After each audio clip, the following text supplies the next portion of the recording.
Did you not think people would find this out? You know, Pierce, not after You're not running to be like a reality TV star. No, I understand. Right? You know, if you were going on Celebrity Apprentice, which I went on, right? It doesn't matter. You can embellish stuff about yourself. Nobody cares, right?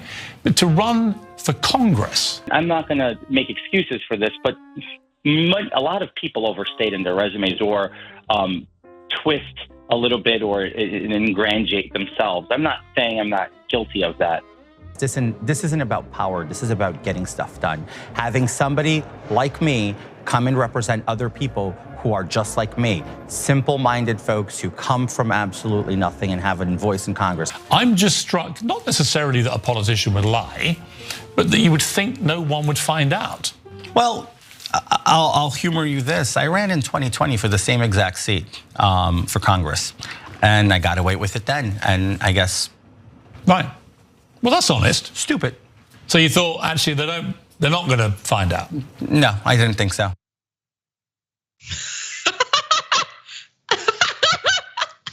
That's amazing.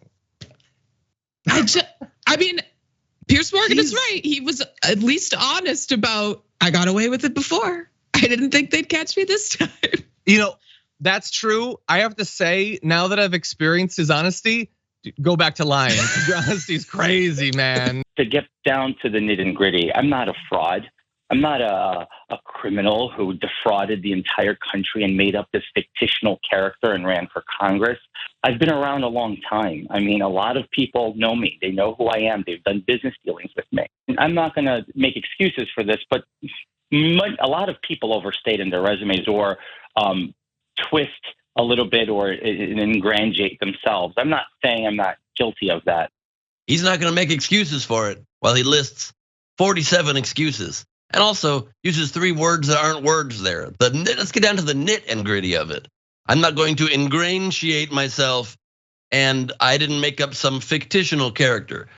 People do stupid things like getting a little too buzzed at a party, having to call an Uber, and keeping your car in a pay lot, and you can show up and it's towed in the morning. Stuff like that.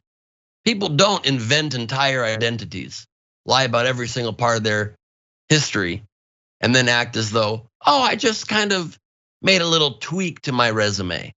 But it's just the new norm for the Republican Party these days. I would love it if you could be a bit more specific, though. You're kind of talking a little bit vaguely. For these loans, there's collateral. There are things that, in the past, you've said, okay, it didn't come from Russia, it didn't come from China. You say legitimately, that's a lot of money. It didn't appear that you had jobs that would provide that kind of income where you can make these kinds of loans. So I would love it if you could be a bit more specific, because these are real sizable figures. Devolder Organizations was founded in 2001 when I stepped away from my previous employment, and I decided to go on my own to do exactly what I've did for other companies for years, which is capital introduction, relationship management of high net worth individuals.